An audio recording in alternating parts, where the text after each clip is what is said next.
Olá pessoal, meu nome é Camila, tudo bem? Eu sou orientanda do professor Lucas e sou responsável pela aula de hoje.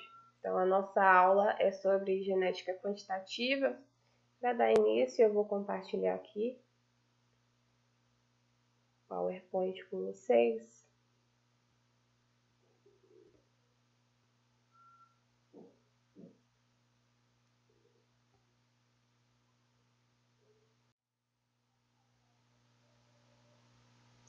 Bom, então como eu disse, a aula é sobre genética quantitativa, que é uma área da genética que apresenta uma amplitude de distribuição de dados, ou seja, é uma série de dados que podem ser encontrados ali, e é também utilizado parâmetros estatísticos, que é um dos enfoques da aula, que vamos entender e compreender mais adiante.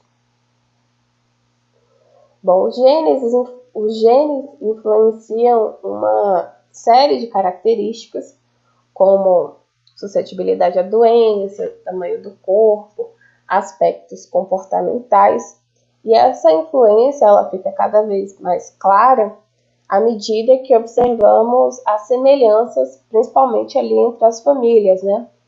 É bem observado traços parecidos de pais com filhos, mães com filhos, entre irmãos, e essa diferença, essa semelhança, na verdade, ela fica mais clara quando observamos ali gêmeos monozigóticos que têm essa semelhança ali bem clara.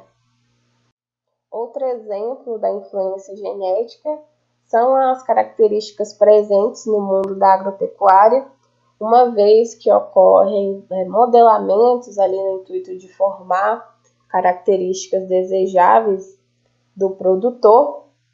Então, essas interferências, elas são um exemplo nítido dessa relação entre as características com os genes, né?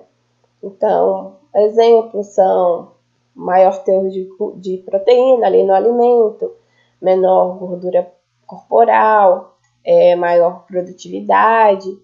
Então, essa capacidade de modificar fenótipos por cruzamento seletivo é um indicativo de que essas características têm base genética. Então, observando a população, é possível entender, né, os fenótipos variados, uma vez que nós observamos o tamanho do corpo, a altura, peso, pressão arterial, a capacidade produtiva, dentre outros que são bem diversos, né? A altura, nós observamos padrões diferentes, 1,90 m, 1,80 m, 1,65 m.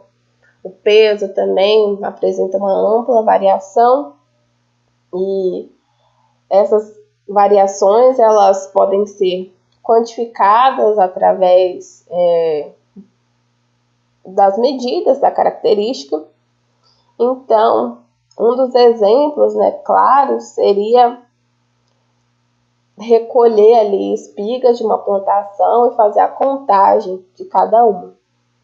Então, esse método quantitativo, ele reduz os fenótipos de cada indivíduo da amostra a números. E esses números serão analisados por técnicas estatísticas correspondentes. Bom, características sensíveis a esse tipo de tratamento, elas são ditas como características quantitativas, sua qualidade essencial é a sua mensurabilidade. Então, voltando na história, nós percebemos, né, nós podemos compreender como algumas conclusões foram formadas de acordo com o experimento de cada pesquisador. Por exemplo, Johansen, ele chegou à conclusão de que a variação de uma característica quantitativa é causada por uma combinação de fatores genéticos e ambientais. E como ele chegou a essa conclusão, né? Ele utilizou feijões dos fazéolos vulgares e realizou o peso dessas sementes, que variou de 150 mg a 900 miligramas. Ele realizou diversas autofecundações e pôde observar que as gerações, né, que se formaram eram bem semelhantes às originais. Mas mesmo assim existia variação nesse peso. Então, o que ele tomou como conclusão?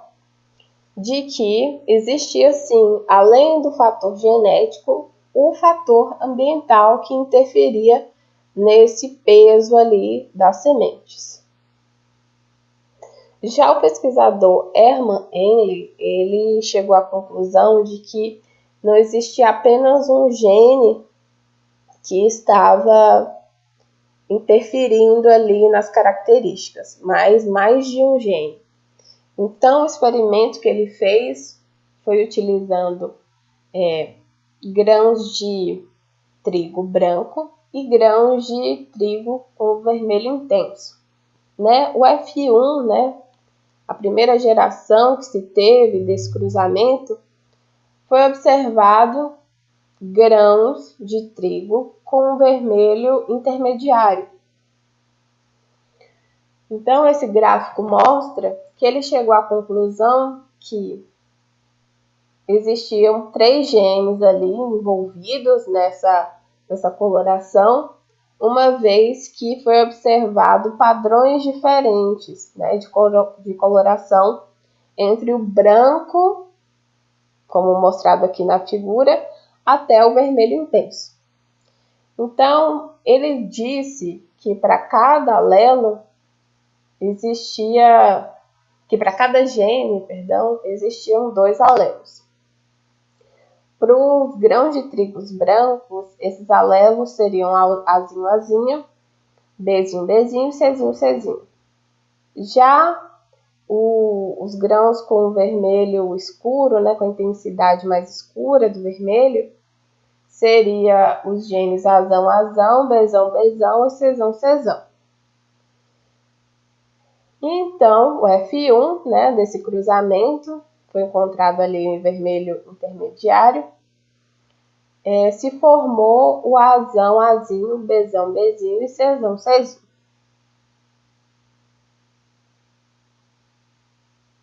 Então, foi observado que o padrão de herança complexo poderia ser explicado pela segregação e distribuição de múltiplos genes. Já o pesquisador Edward West, ele ampliou os estudos de Hermann e utilizou flores de tabaco e começou a estudar o comprimento da sua corola. Então, após medir a corola de cada flor, na primeira linhagem pura, ele encontrou a média de 41 milímetros. Já a outra média, de outra linhagem pura, ele encontrou o valor de 93 milímetros. Então, essa variação fenotípica provavelmente foi determinada pelas influências ambientais. Então, a gente vai entender um pouco agora o que aconteceu quando Edward ele cruzou essas 2 linhagens. Primeiro que ele obteve o F1. O F1 ele apresentou comprimento intermediário aqui, quando comparado à primeira linhagem. E também foi observado semelhança no grau de variação. Já o F2 era muito mais variável que o F1. E esse resultado, né, dessa variação tinha 2 origens: a distribuição independente de alelos e os fatores ambientais. Já o F3 apresentou uma menor variação nas diferentes linhas. E uma das razões foi a menor quantidade de diferenças alélicas. Essa chegou à conclusão de que o padrão de herança complexo ele poderia ser explicado por uma combinação de segregação genética e também das influências ambientais. Finalizado esse lado histórico, agora vamos entender um pouco sobre a estatística dessa genética. Bom, o que distingue as características quantitativas é a variação contínua que existe ali em uma população. Então, geralmente, é feita a coleta dessas medidas de características de indivíduos de uma população específica, né? Então, essa coleta, né, que a gente faz é uma pequena fração do todo e ao qual damos o nome de amostra. Então, falando de distribuição de frequência, esse gráfico ele mostra grãos de trigo, onde foi medida o tempo de maturação do trigo. Então, antes de enunciarmos um pouco esse gráfico, vamos voltar um pouco à estatística, que eu imagino que vocês já tenham tido. Lembrar ali que a média é a soma de todos os dados da amostra e dividido pelo número total de observações. Exemplificado aqui por essa forma. Bom, no gráfico nós vemos que a média aqui do grupo A é 55,85 e do B 72,47. O mesmo ocorre aqui no F1, onde a média é de 62,20 e no F2 a média é de 63,72. Bom, a classe modal de uma amostra é a classe que contém a maioria das observações. Assim como a média, também captura o centro da distribuição. Então, aqui as setas mostram a classe modal. E essa classe modal, ela está bem próxima da média. Então, isso mostra a simetria de distribuição. Só que nem todas as distribuições elas vão ter essas características. Elas podem sim ser assimétricas. Então, para medir a dispersão de dados em uma distribuição de frequência, o ideal é que a gente calcule a variância. A variância e também o desvio padrão. Então, como é calculada essa variância? Então, a variância é a soma do quadrado de diferença entre a observação e a média da amostra, dividido por n, que é o número de observações, menos 1. Então, embora a variância ela tenha propriedades matemáticas, né, desejáveis ali, que a gente busca, a gente precisa calcular essa variância, é difícil ainda fazer alguma interpretação. Isso porque as unidades de medidas elas são elevadas ao quadrado, como mostrado aqui. E para isso, então, foi criada uma fórmula chamada de desvio padrão, onde a gente tira a raiz quadrada dessa variância. Esse gráfico ele ilustra a distribuição normal, né? Tem aquele formato clássico de sino e aqui mostra que a média ela fica na região central e também é apresentado 3 desvios padrões da média. As hipóteses dos fatores múltiplos surgiram no século XX. No entanto, foi Fischer que consolidou essas ideias. Então, ele sugeriu que determinado valor de uma característica quantitativa, que é chamado de T, é resultado da influência combinada de fatores genéticos, G, e ambientais, E. Bom, ele representou os efeitos desses fatores como desvios da média geral. Então, como a gente pode observar aqui nesse gráfico, onde é um gráfico de frequência na população, os valores aqui de T, eles podem apresentar de forma baixa ou podem ser valores altos. Isso varia muito de indivíduo. Então, ele enfatizou que muitos genes, eles contribuíam para características quantitativas. E também supôs que muitos aspectos do ambiente também contribuem. Então, quando dizemos que uma característica modulada é controlada por muitos genes, ela é chamada de poligênica.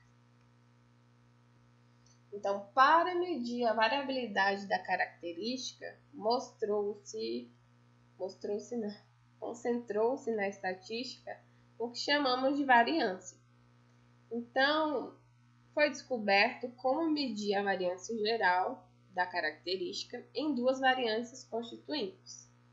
Então, uma mede os efeitos das diferenças genéticas entre indivíduos e a outra mede os efeitos de diferenças ambientais.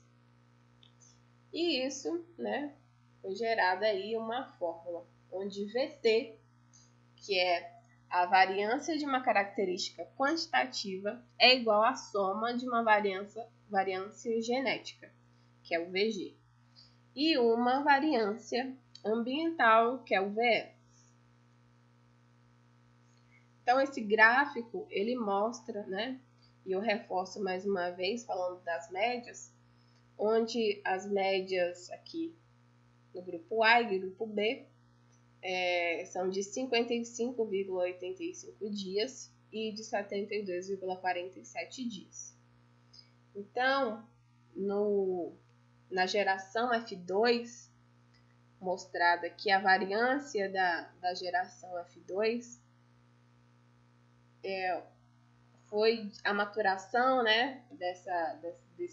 desses grãos foi de 14,26 dias.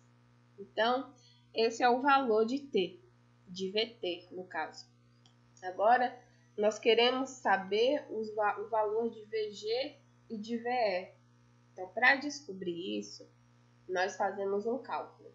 O cálculo de VE é a soma da variância do grupo A, B e da geração F1. Então, somado esses valores dividido por 3, chegamos ao resultado de que VE tem um resultado de 2,28 dias. Já o cálculo de VG, que é a variância genética, é a subtração de VT, 14,26 dias, menos 2,28 dias. Então, o valor dessa variância é de 11,98 dias. Tendo esses valores, agora vamos jogar na fórmula. Então, VT é 14,26 dias, que é igual a 11,98 dias, mais 2,28 dias. Então, a partir disso, foi mostrado que, com essa divisão, nós vemos que a maior parte da variância do tempo de maturação da população de V2 do trigo é ocasionada por diferenças genéticas entre os indivíduos. Isso por quê? Por conta da segregação e também da distribuição de genes por ocasião da reprodução das plantas F1. Então, mostra que essas plantas elas eram heterozigotas para os genes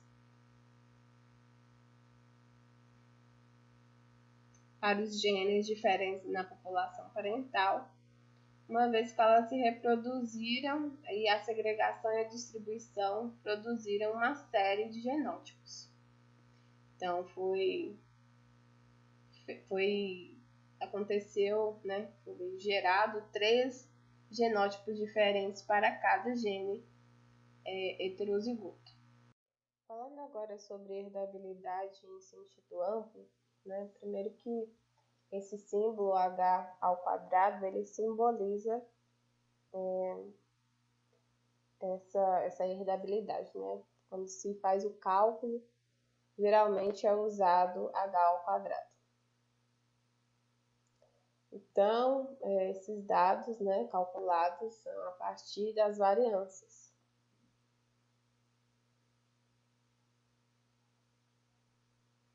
Que estão elevadas ao quadrado.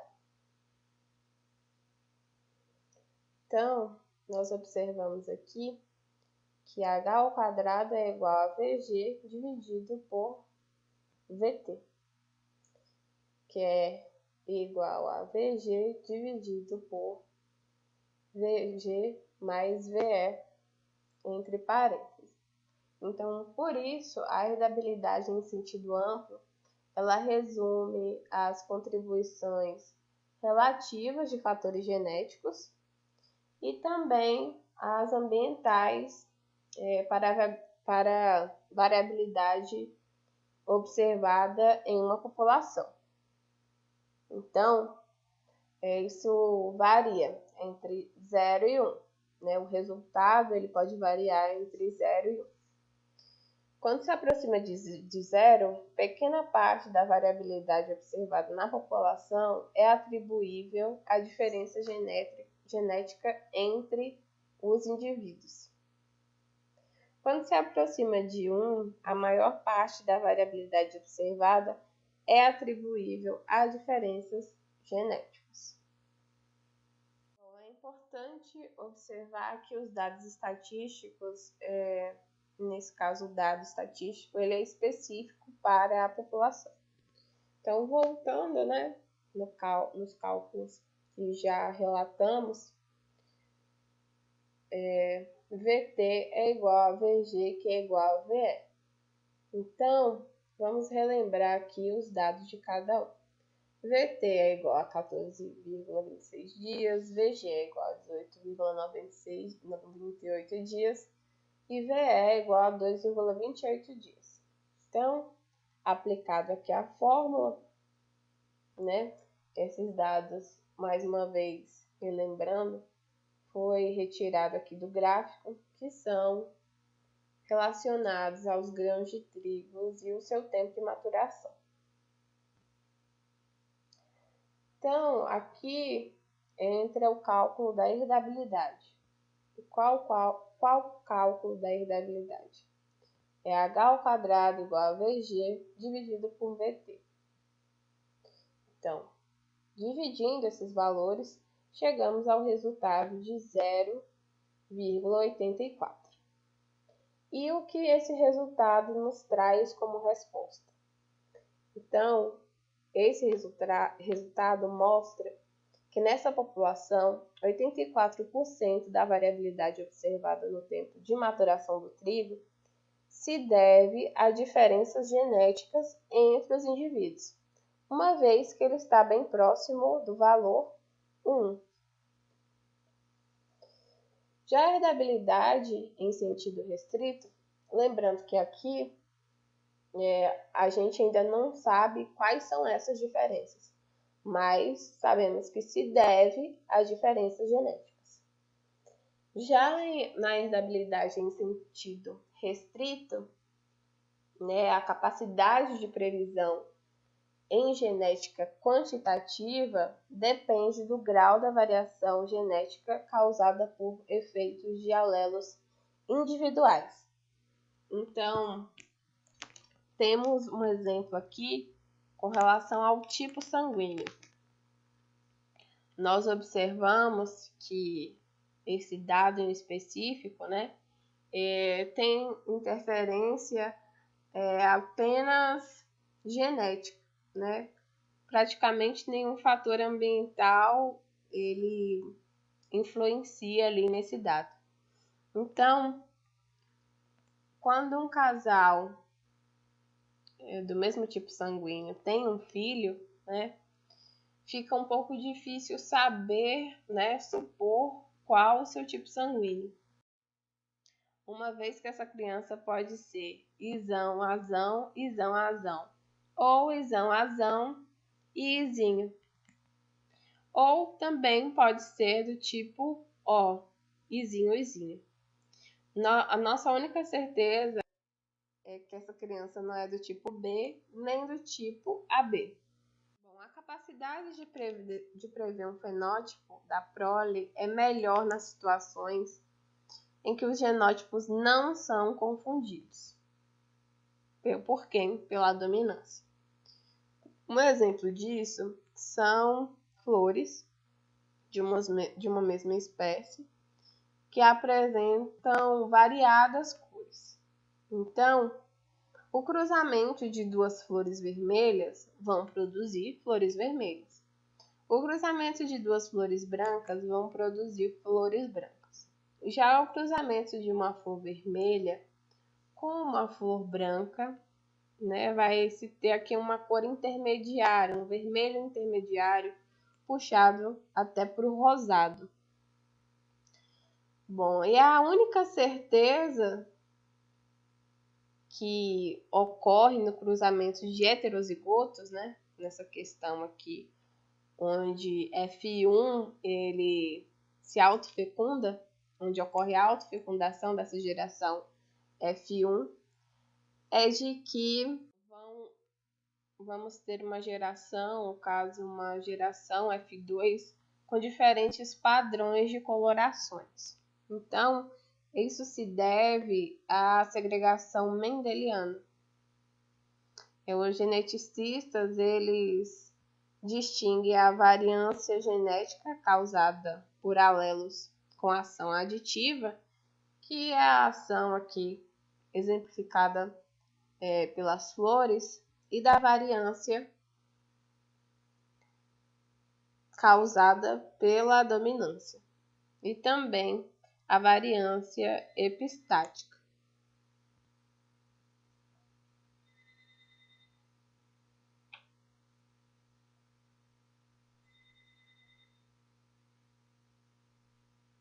Juntos, esses três componentes de variância, eles constituem a variância genética total, aqui mostrado no cálculo, onde VG é igual a VA mais VD mais VI.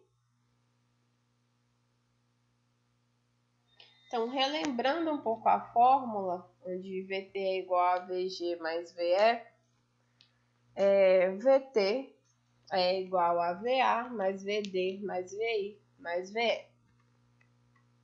Esse VA, e somente ele, ajuda a prever os fenótipos da prole, né?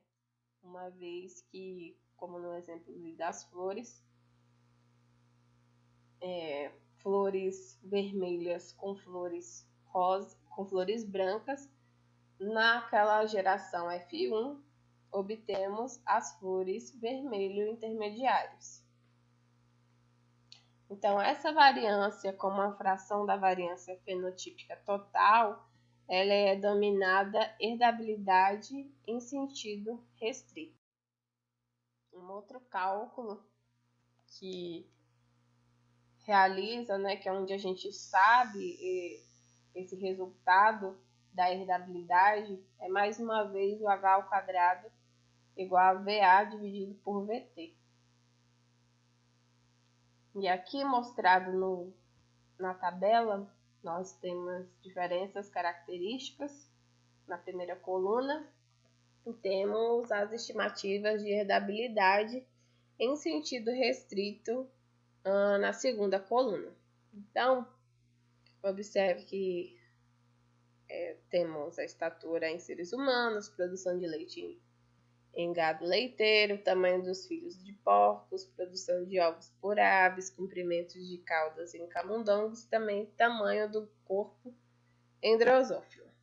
Então, lembrando que quanto mais esse valor se aproxima de 1, maior é a proporção da variância genética aditiva na variância fenotípica total. Então, como mostrado aqui na segunda linha, 0,65 é o valor estimado da herdabilidade em sentido restrito na estatura em seres humanos. Então, é um valor que se aproxima de 1. Já o tamanho dos filhos de porcos apresenta 0,05 com relação à estimativa da herdabilidade em sentido restrito. Então, é um valor que já se distancia do 1. Quanto mais próximo do 1 também, maior a capacidade de prever ali o fenótipo da prole. Para que a gente compreenda melhor o significado de herdabilidade em sentido restrito, é importante que a gente estude uma situação. Bom, Michael e Francis decidiram, por curiosidade, testar sua inteligência tradicional. Eles quiseram saber ali o seu QI. Michael encontrou, que seu QI era de 110 e Francis de 120. A média da população é de 100. Eles tiveram um filho, Oswald, que foi logo entregue para adoção quando nasceu. Os pais de Oswald tiveram a mesma curiosidade de Michael e Francis em saber qual o QI de Oswald. Bom, se o QI não tivesse influência de componentes genéticos, a nossa melhor estimativa seria o QI de 100, que é a média da população. No entanto, não sabemos as condições em que Oswald nasceu, cresceu, o lar que ele vivia, não temos essa informação do ambiente doméstico em que ele viveu. Então, fica um pouco difícil fazer essa estimativa, sabendo que esses fatores ambientais interferem diretamente aí nessa característica. E também, supondo que esses componentes genéticos não podem ser associados ali à prole, não temos como fazer essa estimativa. No entanto, estudos mostraram que sim, se tem interferência de componentes genéticos, uma vez que foi estimado que o QI está aproximadamente a 0,4, isto é, cerca de 40% da variação observada no QI se deve aos efeitos aditivos dos alelos. Então, sim, temos essa informação, essa confirmação de que esse componente genético tem influência e temos a porcentagem disso. Para que a gente possa prever o QI do Oswald, é necessário que a gente coloque os valores dentro dessa fórmula matemática, onde queremos aqui prever o valor do QI do Oswald, onde 100 é a média populacional, 0,4 é o dado que a gente tem de herdabilidade, 110 é o valor do QI do Michael e 120 o valor do QI da Francis, dividido por 2 menos a média populacional. Então, chegamos ao resultado de 106, Previu que o QI de Michael seja de 106. Bom, esse resultado ele nos diz que o QI de Oswald ele deve estar entre o valor médio dos pais e a média da população. Na verdade, ele está a 40% de distância entre a média da população e o valor médio dos pais.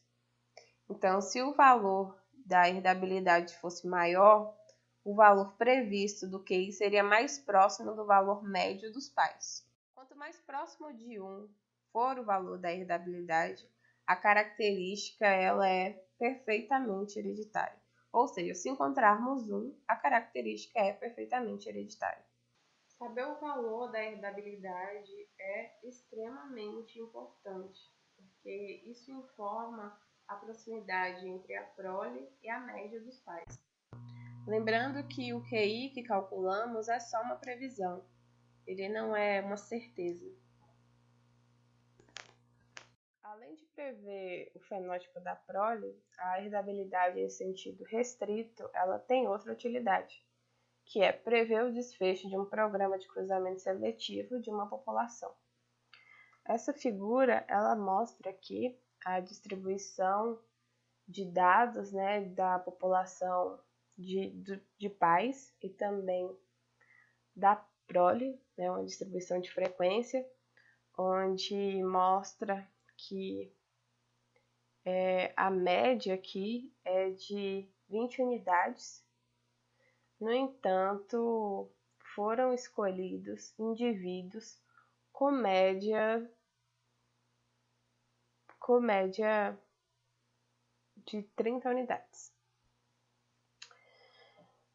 Então, a pergunta que é feita é se é possível prever o valor médio da característica na prole desses pais selecionados. A resposta ela é positiva, sim, desde que a gente conheça a herdabilidade em sentido restrito do traço. Para isso, nós temos que realizar o cálculo, onde temos que encontrar aqui a média da prole, usando a média da população em geral, usando também o valor da herdabilidade em sentido restrito e a média de pares selecionados e também a média da população em geral. Então, feito isso, nós podemos, com essa nova equação, tornar possível prever a modificação da média da população decorrente da seleção dos pais.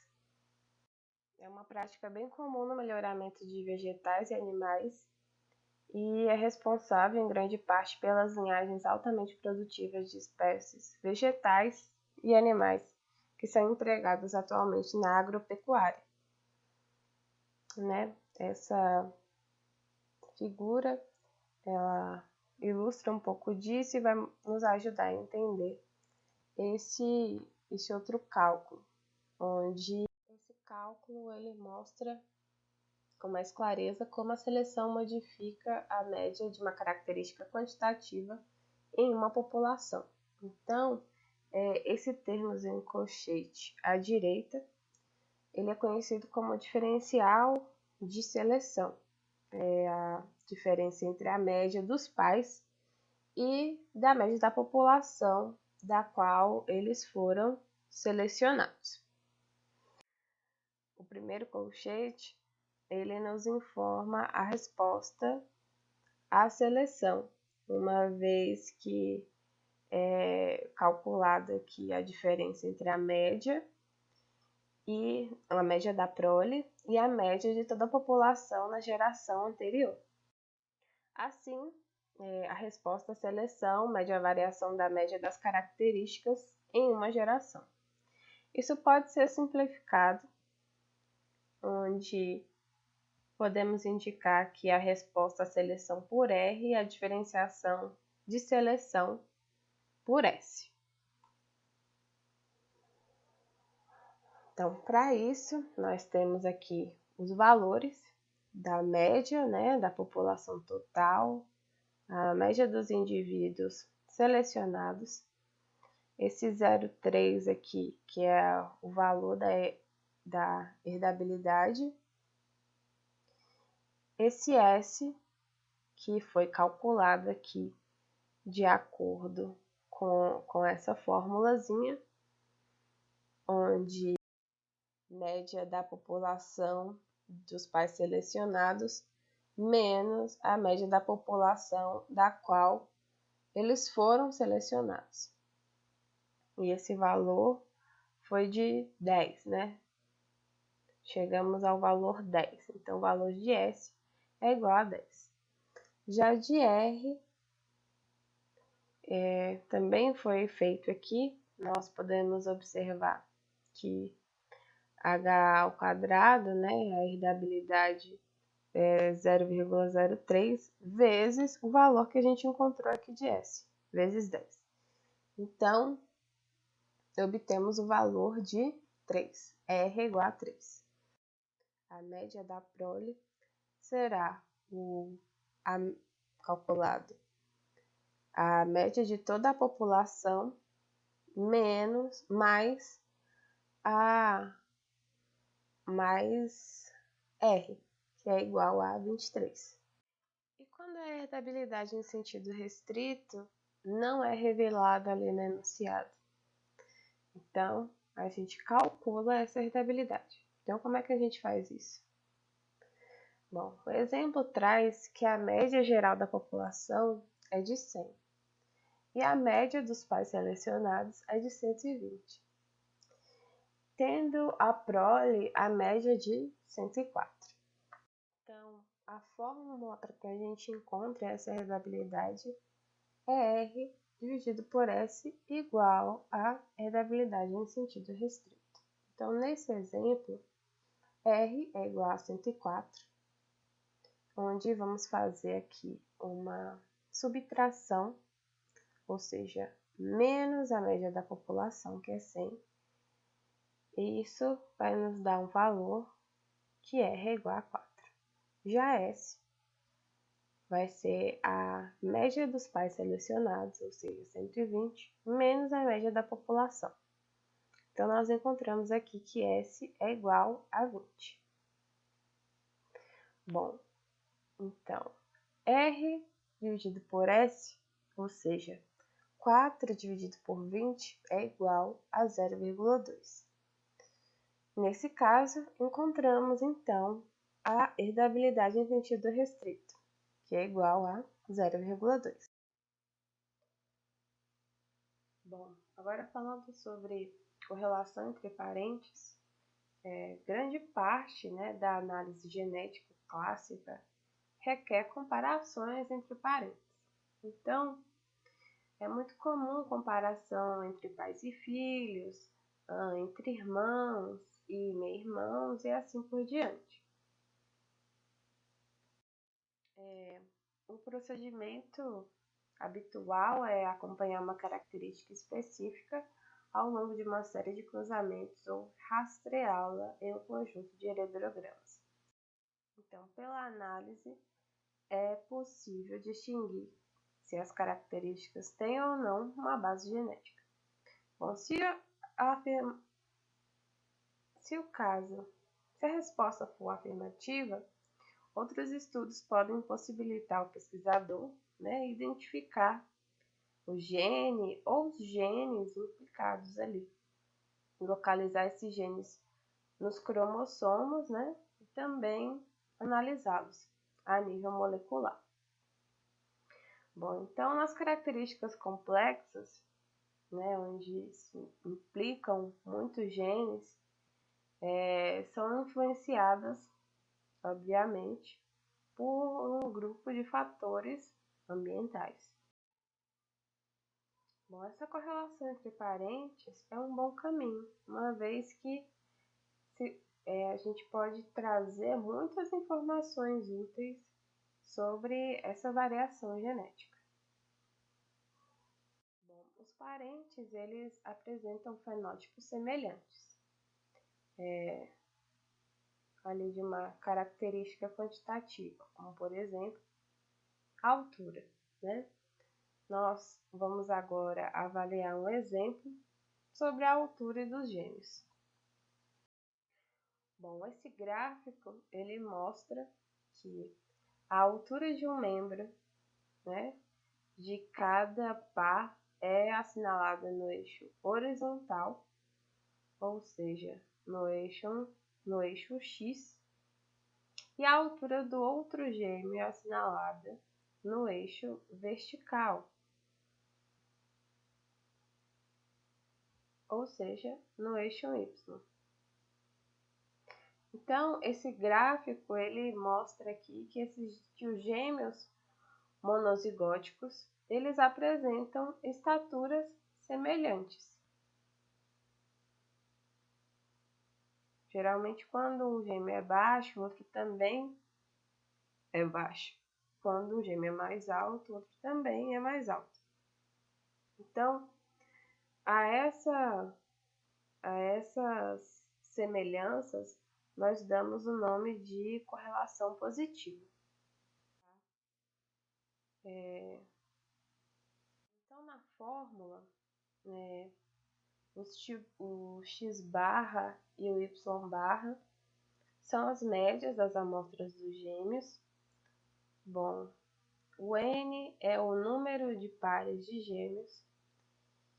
Então, é feito aqui, esse símbolo é um indicativo de somatória,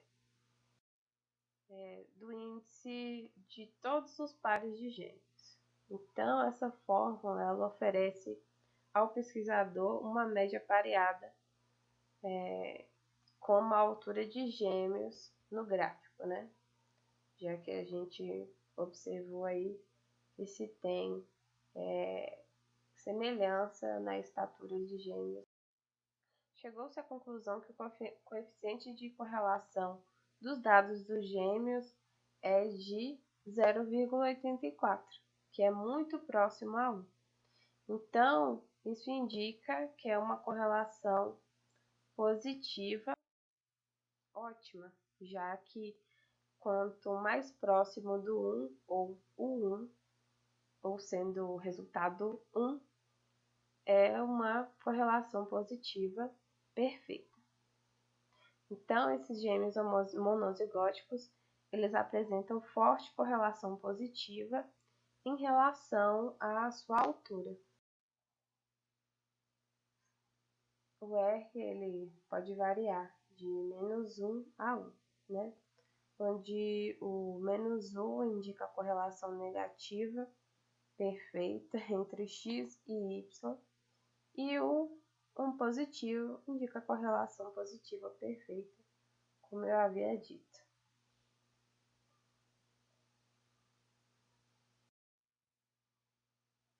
Bom, é possível realizar cálculos de coeficientes de correlação de todos os tipos de fenótipos quantitativos. E isso inclui altura, peso, QI, dentre outros. Então, pares de gêmeos, pares de irmãos, pares de meio-irmãos e pares de primos em primeiro grau poderão ser calculados também o coeficiente de correlação. Inclusive em pares de indivíduos que não apresentam parentesco, como colegas de quartos da universidade. Bom, caso parte da variação de uma característica quantitativa ela seja ocasionada ali por diferenças genéticas entre os indivíduos, espera-se que o coeficiente de correlação ele aumente, né, com o grau de relação genética. Então, essa correlação, não, espera-se, na verdade, que essa correlação deve ser maior em indivíduos monozigóticos, que têm ali 100% de genes iguais, do que de primos de primeiro grau, que apresentam apenas 2,5% dos genes comuns. Bom, essa tabela é sobre os valores teóricos de coeficientes de correlação para gêmeos monozigóticos e dizigóticos em indivíduos sem parentescos criados juntos ou separados. Então, aqui na primeira coluna mostra o parentesco, onde MZS é representado por gêmeos monozigóticos criados separados, MZJ são gêmeos monozigóticos criados juntos, DZS são os gêmeos dizigóticos criados separados e DZJ são os gêmeos dizigóticos criados juntos, além dos SPS, que são indivíduos sem parentesco. Então, a segunda coluna ela mostra o valor teórico do coeficiente de correlação de R. Então, aqui nos gêmeos monozigóticos criados separados, mostra que essa correlação aqui, esse coeficiente de correlação, ele está ligado, é igual à herdabilidade, né? E ao longo, né, dos grupos vai mostrando que alguns terão grau de dominância e epistasia, outros terão efeitos do ambiente em comum, outros o coeficiente de correlação vai incluir o efeito do ambiente comum. Então, para cada situação vai haver aí um coeficiente diferente, né? De forma que todos esses grupos eles sejam calculados ou se chegue a uma conclusão. Bom, gente, muito obrigada. Finalizamos a aula agora. E qualquer dúvida podem entrar em contato comigo. Até logo.